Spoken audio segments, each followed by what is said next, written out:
views and opinions expressed in this program are those of the participants and do not necessarily reflect the views of BronxNet or the program underwriters.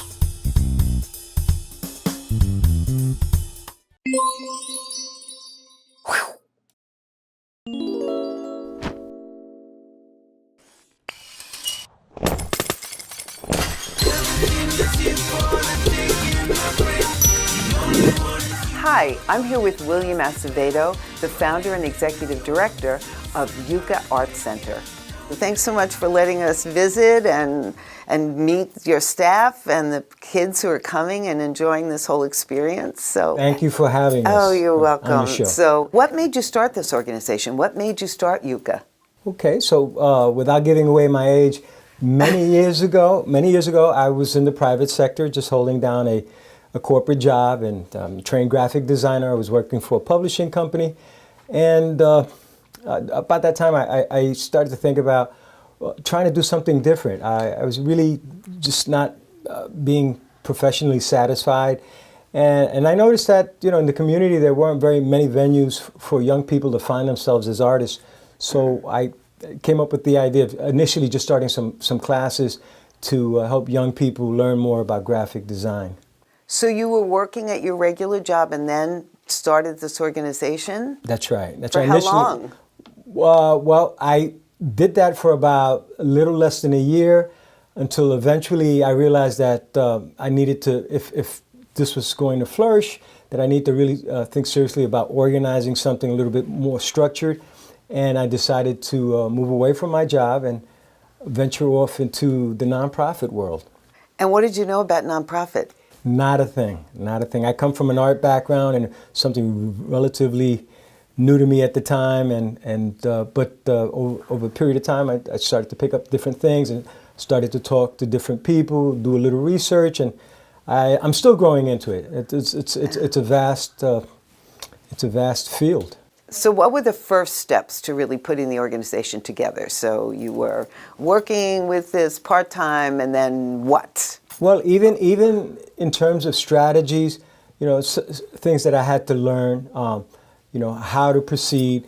I think it's important for your viewers to understand that there's no silver bullet that's going to enable you to succeed in the nonprofit world. I think fundamentally the passion for starting a nonprofit has to be there. Why is it that you want to start one? And I think that's what sustained me as I started to learn, well, first things first, which are the things that I need to really focus on, such as filling out an application for a nonprofit, the legal fees involved, the bylaws, and a host of different things that we can talk about, but certainly the passion has to be there. What exactly is the artwork that they're doing here? It's an arts educational program, and I think we're doing a number of different things that I can talk about in a minute. In terms of the art skills that we provide young people, but I think more than anything, it's a place where young people can really tap into their inherent gifts. Part of our mission is that we believe that everyone can be creative, and YUCA is a place where we provide a venue for young people to really explore their hidden talents, if you will. I think that's the most important thing that we do. The classes are for free, so there's no real investment other than time on their part, and when they register, then they can do a number of different things. We have community projects that go on. We have a 10-week certificate program that covers graphic design, screen printing, and digital media, and things of that. The students who come here, did they have an interest in doing this? Or did they decide, well, here's a free program, this is great, I have time, let's see what this is about? That's a very good question, because not all the students that come here for the same reason. Some inherently have this need to want to satisfy their artistic yearning, and they take to the projects and the different activities really easily, and others are just really not sure. And we try to meet all students where they're at. So yeah, it depends really on who the student is. Some come from high school, some come by way of friends telling them about the program. Parents check in with us and learn about our classes. Wherever we can, we go to art fairs and we create T-shirts and posters, and we're involved in community events, and so a bunch of different ways folks learn about us and share that information with the young people. So it depends on who the young person is. And how old are they? The age range is 15 to 19. We've tried, initially, this is one of those things that we had to learn about. Initially, we tried to be everything to everyone, and we took young people 12 years old as 21, and we realized that if we were to be successful in the type of activities that we had for them, that we had to really scale down the age range and really focus on a particular cohort. What made you choose that age particularly? Mostly it's trial and error. That's how we came to that, identifying that age group. We could have stopped at 18, because typically a high school student will graduate at 17 and 18, but sometimes there's late bloomers and they don't get out of school until maybe they're 19.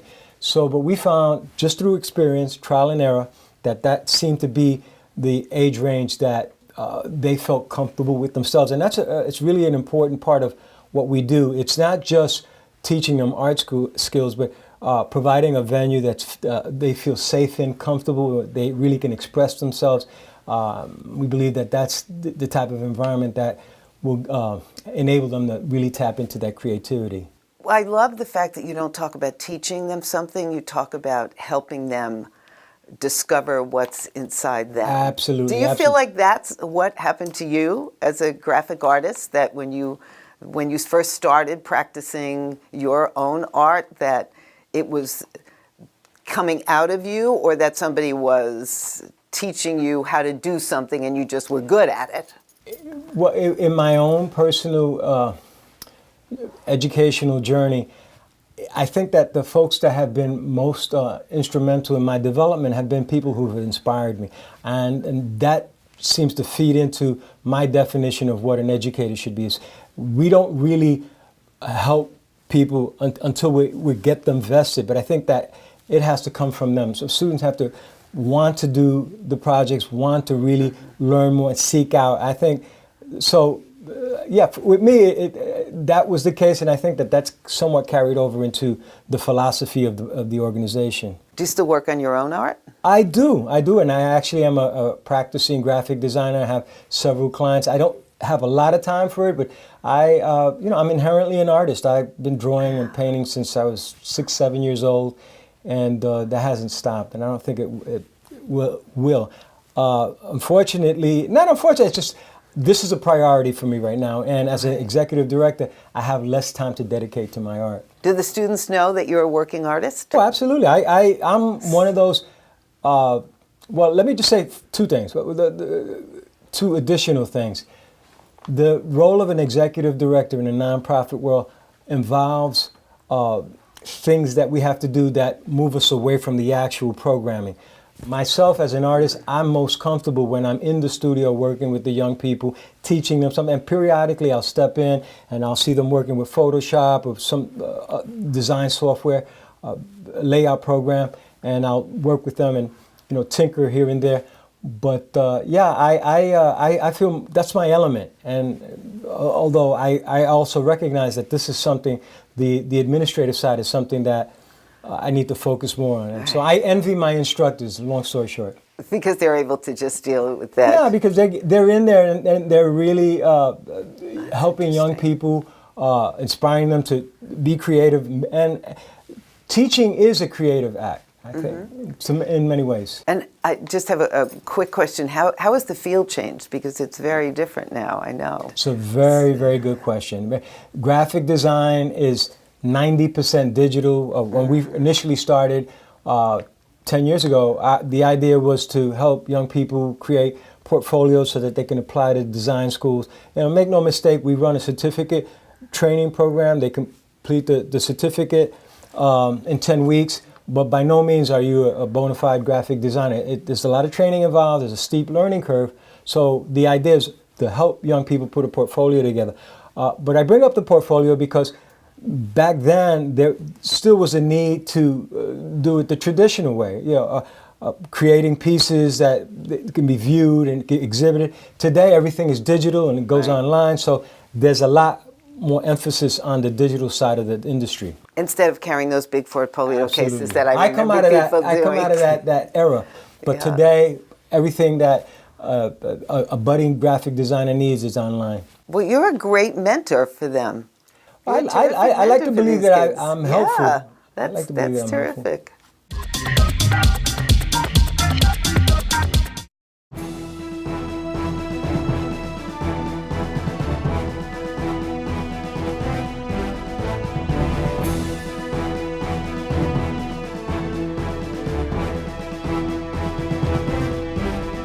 Hi, I'm David Lesh, legal correspondent to the Morning Show Open. If you have a legal question that you'd like me to answer, please send me an email at davidlesh@bronxnet.org, and I will address it on our Ask Your Lawyer segment.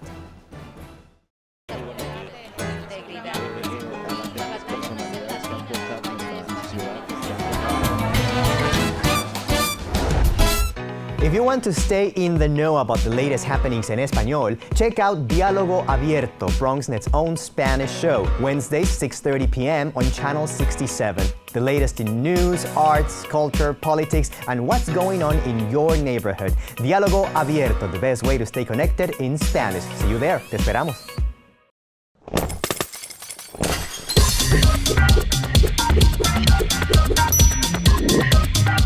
So now we're here with Brianna Vasquez, who works at YUCA, and she's going to tell us what she does and how she got here and how she found this wonderful place. So Brianna, thank you for doing this. So what is your job here? Well, I am actually the social media coordinator and also the instructor for the youth. So social media coordinator, what does that mean in terms of this? So essentially what I do is I run the social media platforms, so like the Facebook, the Instagram, Twitter pages, all that stuff that interact with either the parents of the youth or even potential youth that are interested in our program. And how long have you been here? I've been here for about 1.5 years now. And what do you, as an instructor, what do you teach? I help to teach them the design aspect. So me and my coworker, we kind of team up together, and I focus more on the design, how to work the programs, you know, the basic principles of design as well, and how they can make something out of what their imagination has. And we're talking to William about the fact that this is, and probably you never knew what it was before, but that this is all now done on a computer, and before it used to be done by hand. So, so how do you see the students picking up this skill? Is it easy? Is it? I think it's nowadays with the way technology is, it's almost a second nature, almost kind of like riding a bike, essentially. Once you really know what each tool does and how it works into your workflow, then you just kind of start to pick up on things, and it's just a matter of figuring out creative problem solving that you come across in the process. And how did you find YUCA? Well, actually, it was from a member in my church that he knows Will, and then he told me about it, and then from there I was like, oh, okay, I'll look them up. So when I saw their website, I really liked the message and what YUCA was about, so then I contacted Will, and then the rest is history. So when you said you liked the message and what it was about, what did you feel when you read that spoke to you and said, I need to go over there and check this out? Yeah, I think the main thing was the impact on the community, the message of using art for the benefit of the community. And to me that resonated because, you know, a lot of people tend to do art for art's sake. And, you know, I'm personally one of those believers that art is a powerful tool that can be used for the sake of voice. And the fact that that is one of the principles that YUCA, you know, establishes and uses art for is really something that connected with me. And how about you? Are you an artist yourself? I am. What do you do? What kind of work do you like well, to do? actually, I have a BFA, and what I do is I freelance for graphic design, and also I have 3D art capabilities as well. That's wonderful. So do you bring that into your work with the students so that you, because the 3D piece is huge. I just read an article about some organization that said if you can't do 3D, then you can't work with a lot of the burgeoning organizations doing this. So, so what do you see your future being? It's at this point it's sort of a a blank page waiting for, you know, more opportunities to come. Because right now I like to focus on the present, but I do see many different paths and possibilities that YUCA can help me get to, you know, whether it be through the organization's connections or just what it teaches me through teaching young people, you know, and just really kind of expanding on what I already know and what I can get from, you know, the knowledge that I have. And how do you like working with young people? It's one thing to be creating your own art, and it's another thing to be have people involved, and the challenges. Yeah, especially since I've worked with youth before, you know, it's nothing that I'm a stranger to. So it's something that I personally enjoy because then it kind of reminds me of the different perspectives that people have throughout their ages. And you know how sometimes when you grow up, you're already used to your own mentality, and then you almost forget what it is to be that age. So it kind of grounds me to think, you know what, hold on a second. I remember when I was that age, you know, so I get a better sense of understanding for other people as well. That's wonderful. And how many other people are working here? How many other instructors are there?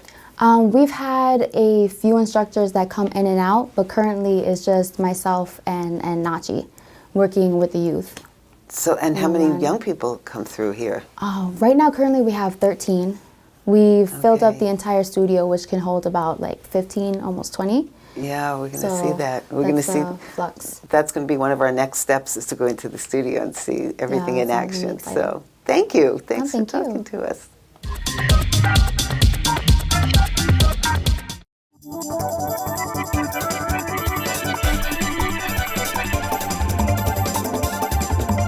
Welcome everybody, we are open. I'm the Dr. Bob Lee from 107.5 WBLS. You can catch me on there each and every night right after the Quiet Storm. You can catch me right here on Open, 10 o'clock, 5 o'clock, and 10 o'clock. Let's just call it on the 10s and then just keep it tuned. And we got you covered like a blanket, okay? I'm out in the community and we're all over the place because we are now open.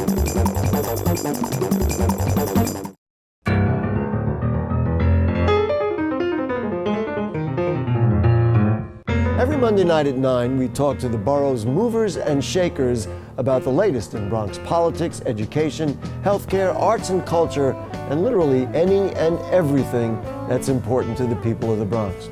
There's a reason why Bronxites have been turning to Bronx Talk for more than 20 years, because Bronx Talk is about you and me, the people of the Bronx. So we'll see you Monday night at 9.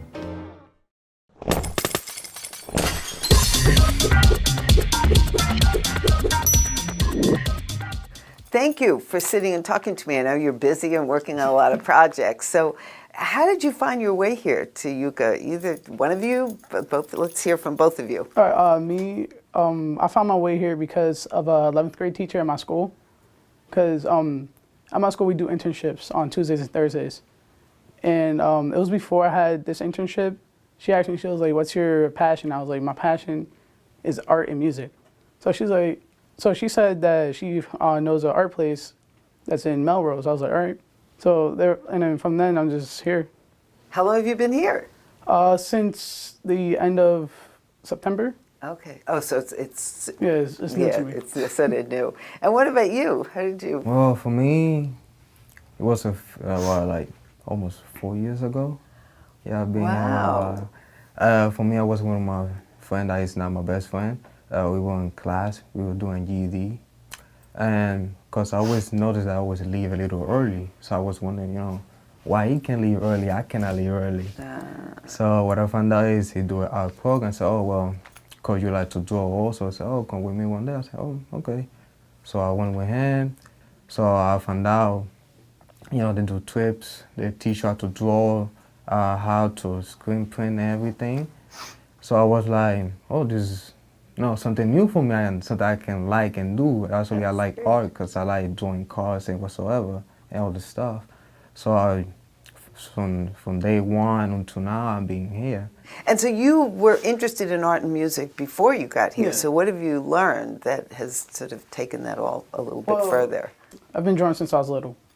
Right, my dad, he introduced me into drawing. Right. My sister picked up that, she picked up that, then my brother picked up that. Then after all that, I'm like, hey, that looks nice, what they're drawing and stuff. Let me try that. So since I was like about 4 or 5 years old, I've been drawing. Wow. Yeah, like art, like, it's always been my passion because of my dad.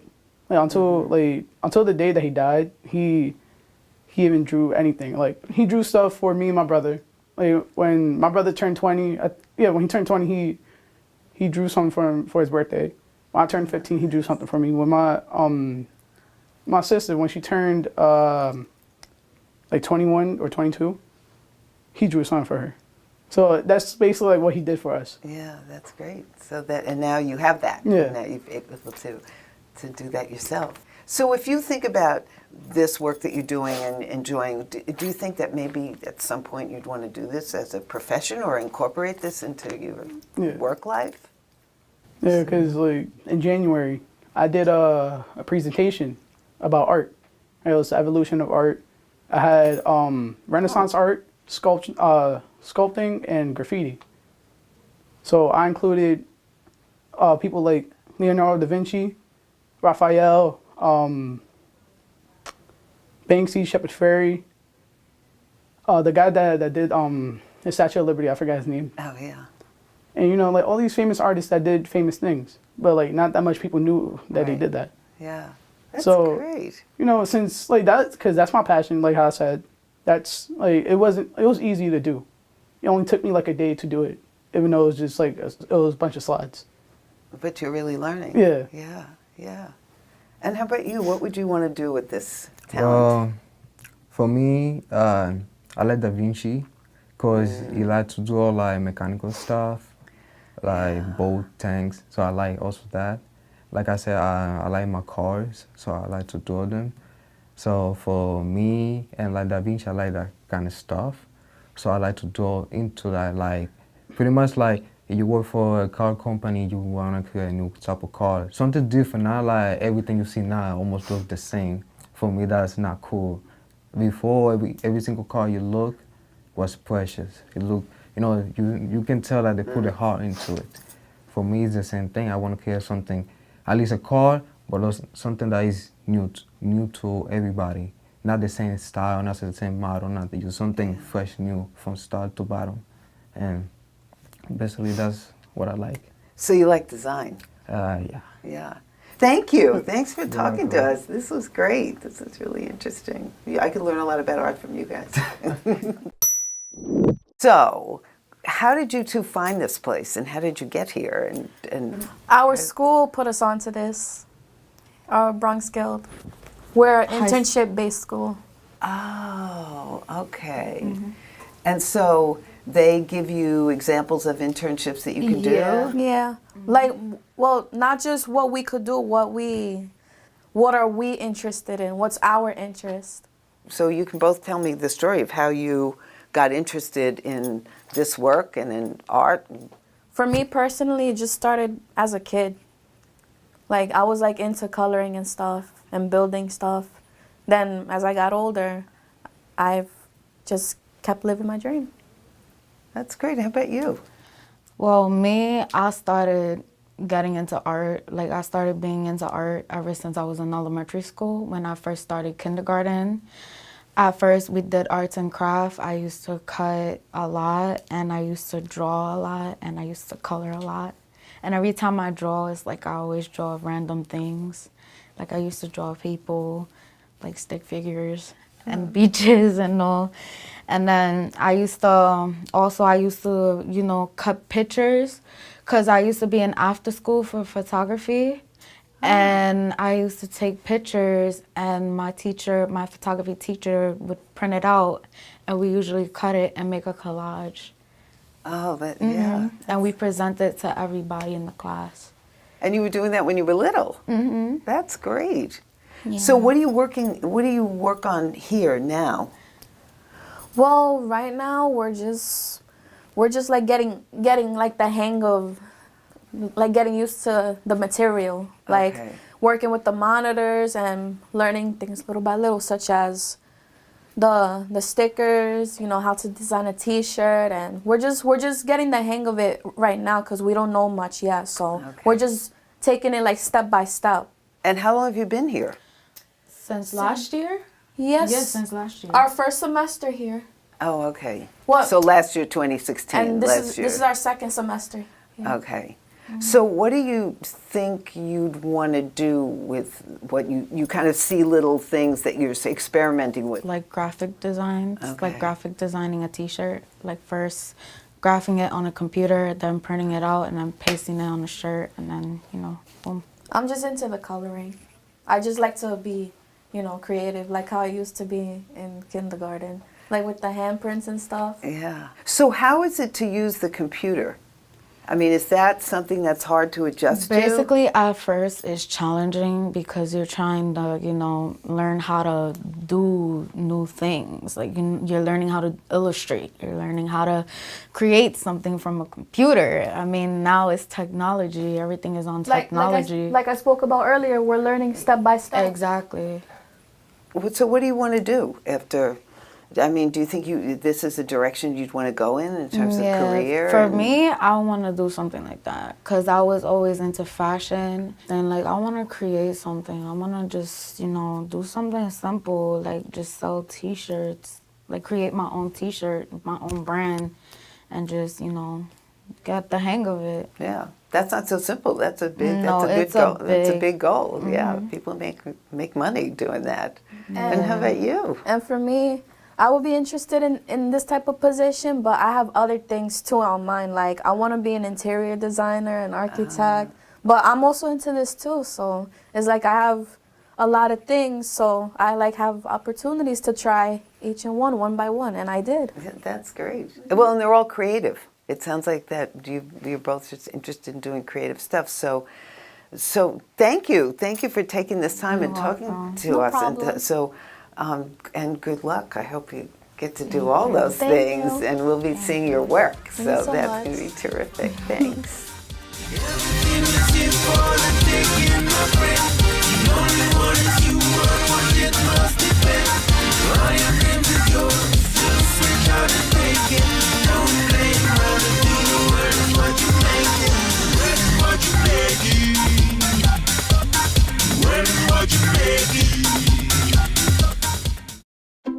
I fell and I had to have Meals on Wheels. They're my savior. America, let's do lunch. 1 in 6 seniors faces the threat of hunger, and millions more live in isolation. Drop off a hot meal and say a quick hello. Volunteer by donating your lunch break at americaletsdolunch.org.